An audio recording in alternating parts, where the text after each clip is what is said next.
اور رو کے حضور فرمانے لگے، رو کے کہ اس قبر کے عذاب سے رب کی پناہ مانگو اور اس کے لیے تیاری کر لو، یہ بڑا سخت دن ہے۔ حضرت سعد بن معاذ رضی اللہ تعالیٰ عنہ کا جب جنازہ تھا، فرماتے ہم جا رہے تھے تو 5-6 قبریں تھیں، تو حضور نے فرمایا کن کی قبریں؟ ہم نے عرض کی یا رسول اللہ صلی اللہ علیہ وسلم یہ کافروں کی قبریں۔ یہ نبی پاک علیہ السلام نے فرمایا جو مسلمان جمعے کے دن یا جمعے کی رات کو فوت ہو، حدیث کے راوی حضرت ابو ہریرہ رضی اللہ تعالی عنہ، حضور صلی اللہ تعالی علیہ وسلم نے فرمایا جو شخص بیماری سے فوت ہوا، جو بندہ سورہ ملک پڑھتا ہے، سنن ترمذی میں حضرت ابن عباس سے روایت ہے کہ حضور صلی اللہ علیہ وسلم کے ایک صحابی نے ایک جگہ خیمہ لگایا تو وہاں سورہ ملک پڑھنے کی آواز آتی تھی۔ سورہ ملک اتنی شاندار صورت ہے کہ نبی پاک صلی اللہ علیہ وسلم نے فرمایا یہ قیامت کے دن اللہ کی بارگاہ میں ناز سے جھگڑا کرے گی اور کہے گی اے اللہ یہاں تو میرے پڑھنے والے کو جنت عطا فرما یا مجھے قرآن پاک سے علیحدہ کر دے۔ اب عذاب قبر جو ہے، قبر کے اندر جو انسان کا عذاب ہے تو وہ بھی عالم برزخ کا عذاب ہے۔ میرے رسول کریم صلی اللہ تعالی علیہ وسلم نے کچھ چیزوں سے پناہ مانگی ہے، خود حضور نے، رسول کریم علیہ الصلاۃ والسلام نے پناہ مانگی۔ حضور فرمانے لگے اے اللہ مجھے کنجوسی سے، بخیلی سے پناہ عطا فرما، اور حضور نے باقاعدہ پناہ مانگی ہے کہ اے اللہ مجھے ارذل العمر ہونے سے پناہ میں رکھ، جب عمر اتنی زیادہ ہو جائے کہ وجود کے حصے کام کرنا چھوڑ جائے، اس سے پناہ مانگی۔ اور خود میرے نبی پاک علیہ السلام نے قبر کے عذاب سے پناہ مانگی۔ یہ تعلیم امت کے لیے کہ تم بھی پناہ مانگو عذاب قبر سے۔ قبر کا عذاب برحق ہے، قبر کے لیے تیاری کر کے رکھنا، اپنی قبر کو یاد رکھنا، مر جانے کو یاد رکھنا۔ حضرت سعد بن معاذ رضی اللہ تعالیٰ عنہ کا جب جنازہ تھا تو صحابہ کرام فرماتے ہیں کہ حضور نے نماز جنازہ کی امامت فرمائی تو قبر کے تیار ہونے میں کچھ دیر تھی، تو رسول کریم صلی اللہ علیہ وسلم زمین پر بیٹھ گئے اور ایک لکڑی سے حضور زمین کریدنے لگے۔ ہم وہ انتظار تھے کہ اللہ کے رسول صلی اللہ علیہ وسلم سر مبارک اٹھائیں، ہمیں کو نصیحت کریں۔ فرماتے حضور نے سر اقدس اٹھایا تو حضور کی آنکھوں میں آنسو تھے، اور رو کے حضور فرمانے لگے، رو کے کہ اس قبر کے عذاب سے رب کی پناہ مانگو اور اس کے لیے تیاری کر لو، یہ بڑا سخت دن ہے۔ رو کے حضور نے فرمایا، رو کے۔ آج تو لوگ مذاق بناتے ہیں، کچھ فقیر صوفی درویش کہلانے والے بھی، وہ کہتے ہیں یہ جو مولوی بتا رہے ہیں نا قبر میں بچھو ہوں گے، سانپ ہوں گے، یہ تو مولوی اپنی قبر بتا رہا ہے، ہمارا اس سے کیا لینا دینا ہے۔ خدا سے ڈریں۔ وہ چیزیں جو احادیث مبارکہ میں آ گئیں، جس سے نبی پاک نے ہمیں ڈرایا، ہمیں سمجھایا، آپ اس تنبیہ کو، اس نصیحت کو آپ اس رنگ میں لیں گے کہ مذاق بنایا جائے گا دین کا، بجائے اس کے کہ اس سے ڈرا جائے۔ حضرت سیدنا براء بن عازب رضی اللہ تعالیٰ عنہ ارشاد فرماتے ہیں کہ میں نے نبی پاک صلی اللہ تعالیٰ علیہ وآلہ وسلم سے خود اس بات کو سنا ہے، خود رسول کریم صلی اللہ علیہ وسلم نے فرمایا۔ حضرت زید بن ثابت رضی اللہ تعالیٰ عنہ بھی اس بات کے راوی ہیں، فرماتے ہم جا رہے تھے تو 5-6 قبریں تھیں، تو حضور نے فرمایا کن کی قبریں؟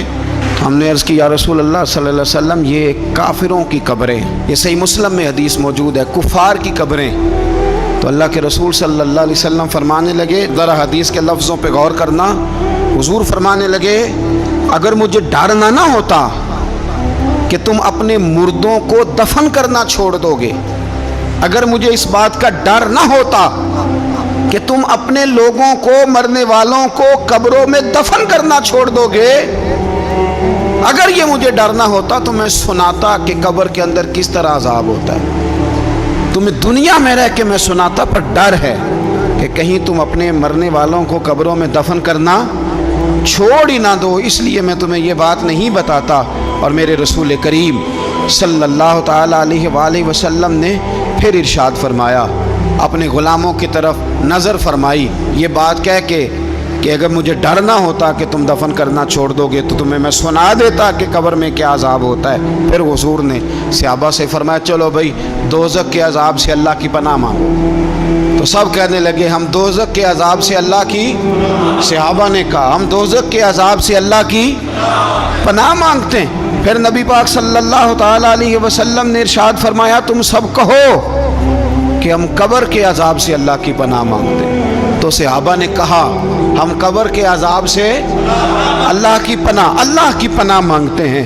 پھر میرے رسول پاک علیہ الصلوۃ والسلام نے فرمایا تم کہو، سارے یہ کہو کہ ہم ظاہری اور باطنی فتنوں سے اللہ کی پناہ مانگتے ہیں۔ تو صحابہ نے کہا کہ ہم ظاہری اور باطنی فتنوں سے اللہ کی پناہ مانگتے ہیں۔ پھر میرے محبوب علیہ السلام نے فرمایا تم کہو کہ ہم دجال کے فتنے سے اللہ کی پناہ مانگتے ہیں۔ تو صحابہ کرام نے کہا کہ اے اللہ ہم دجال کے فتنے سے تیری پناہ میں آتے ہیں۔ نبی پاک علیہ السلام نے یہ الفاظ کہہ کے یہ بات بتلا کے ہمیں سمجھا دیا، ہمیں قائل فرمایا محبوب نے کہ یاد رکھنا، اس بات کو اچھی طرح سمجھ لینا کہ اگر مجھے ڈر نہ ہوتا کہ تم اپنے مردوں کو دفن کرنا چھوڑ دو گے تو تمہیں بتلا دیتا کہ قبر میں کتنا سخت عذاب ہوتا ہے۔ میرے عزیز، کچھ لوگ ایسے ہیں جن سے عذاب قبر ہوگا ہی نہیں۔ میرے رسول کریم صلی اللہ تعالی علیہ وسلم نے ارشاد فرمایا کہ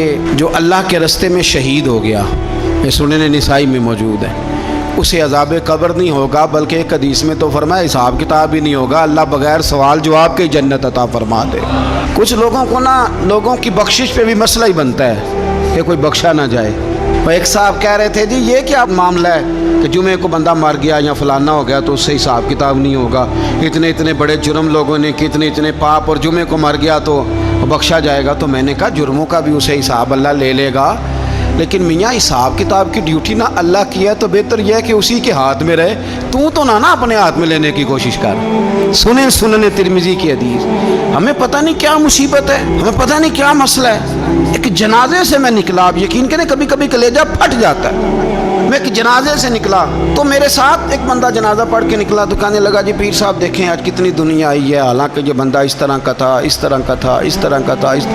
میں نے اسے کہا یار تجھے تو فکر ہی لگ گئی ہے کہیں جنت میں چلا ہی نہ جائے، تو اس طرح کرنا جنت کے دروازے کے سامنے کھڑے ہو جانا ڈنڈا لے کے کہ میں نے نہیں جانے دینا۔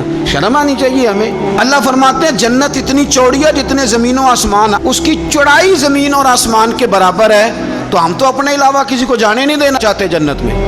اور بس کریں، جنت خدا کا فضل ہے، اور اللہ فرماتے ہیں میرا فضل میں جسے چاہتا ہوں عطا کرتا ہوں۔